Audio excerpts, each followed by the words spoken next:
Welcome to today's news wrap up. Let's dive right into the top stories making headlines today.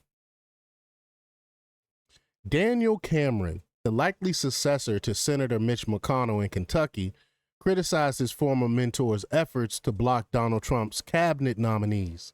In a video, Cameron pledged to support Trump's America First agenda and stand up for constitutional rights.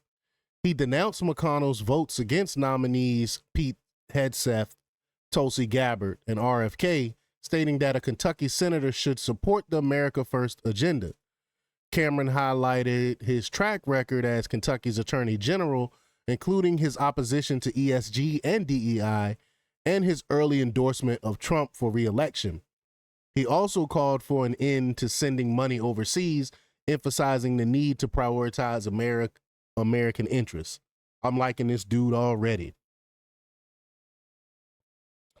President Donald Trump stated that Ukraine should abandon hopes of joining NATO, suggesting that NATO expansion was a key factor in the war's outbreak. And that's what I've been saying for years now. Russia even said that. They said if Ukraine never talked about joining NATO, we wouldn't be into this, into this mess.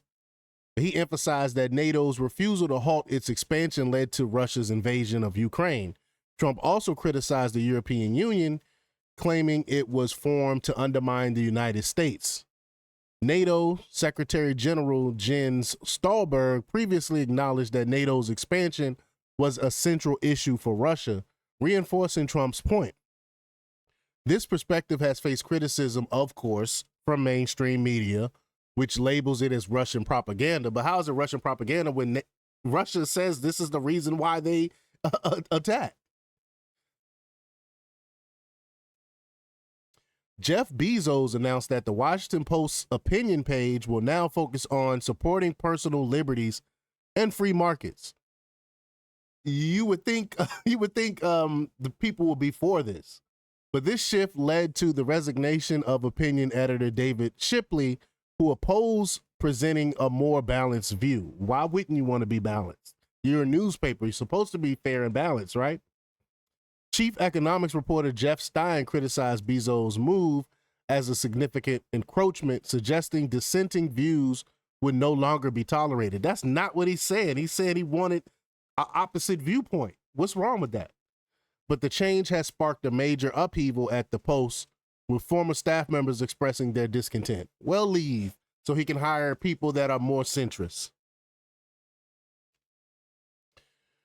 Under the Biden administration, the IRS leaked the taxpayer information of over 405,000 Americans, including President Trump, which I reported previously.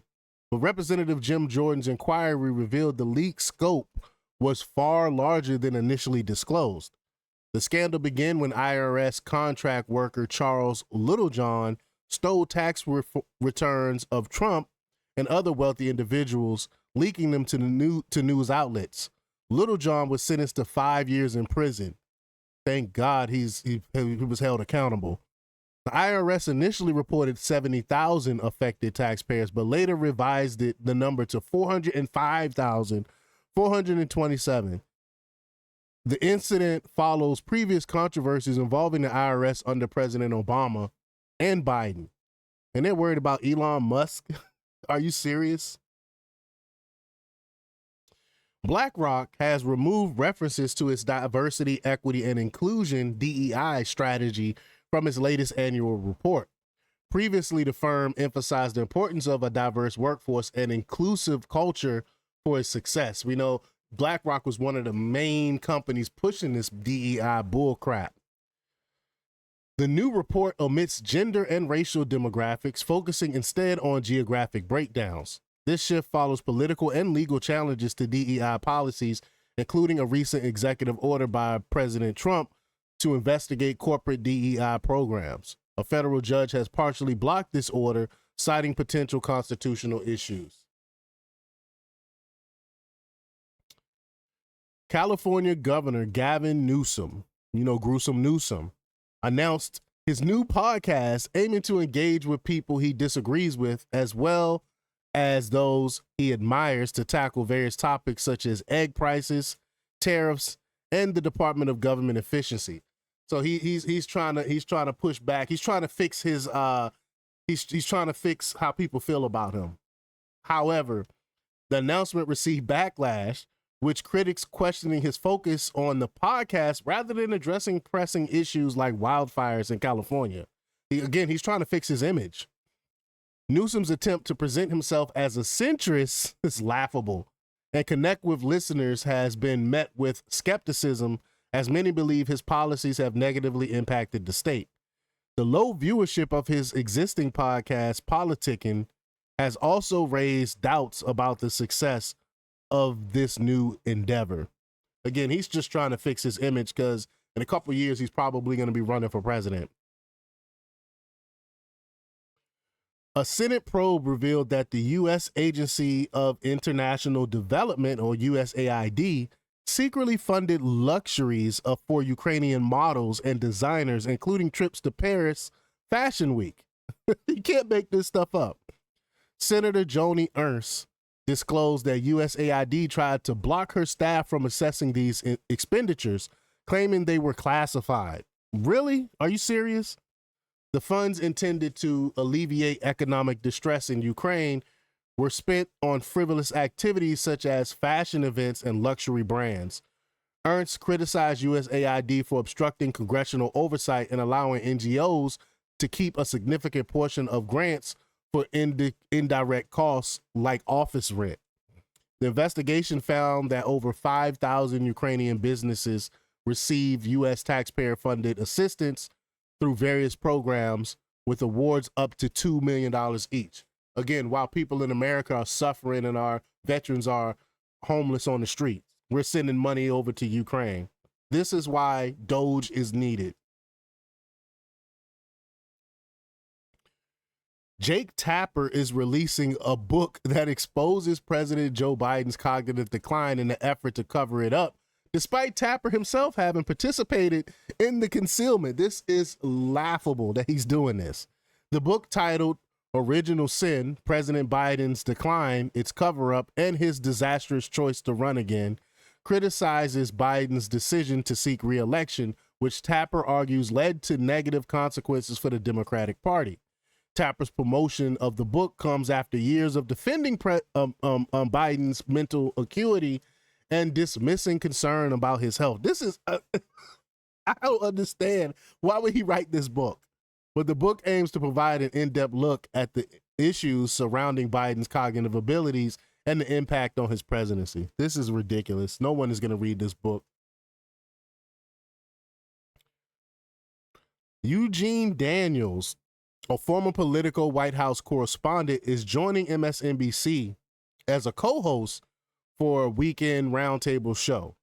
Known for his expertise on Kamala Harris and his bold fashion sense, if you want to call it that, I call it weird.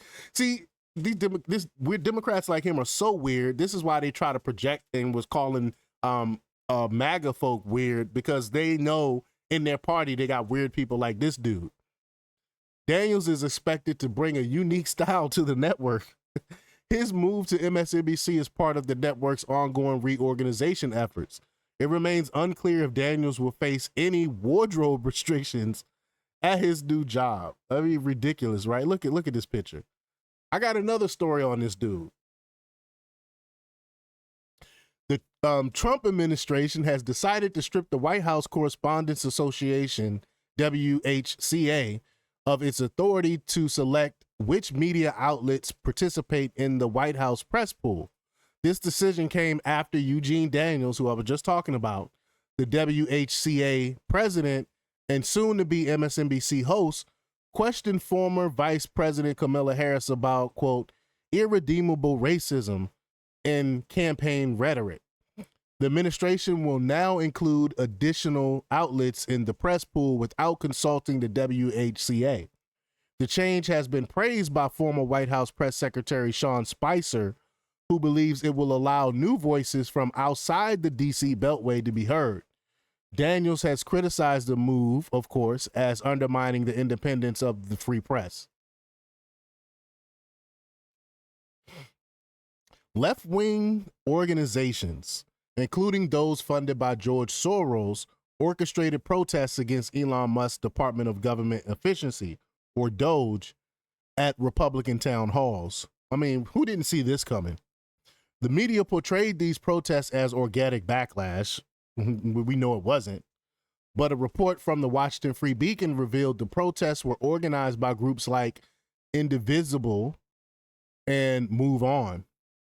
These groups launched national mobilization efforts targeting the Trump-Musk agenda, with local organizers pretending to be conservative constituents. Ridiculous, right? Like we couldn't see through that. Major media outlets failed to disclose the involvement of these leftist groups, presenting the protests as genuine opposition from Republican voters, which there is no opposition from Republican voters. The report highlights the coordinated efforts to undermine the Trump administration's initiatives. Well, that's all for today's news wrap up. Stay tuned for more updates and don't forget to like, share, comment, and subscribe for the latest in news. Until next time, peace.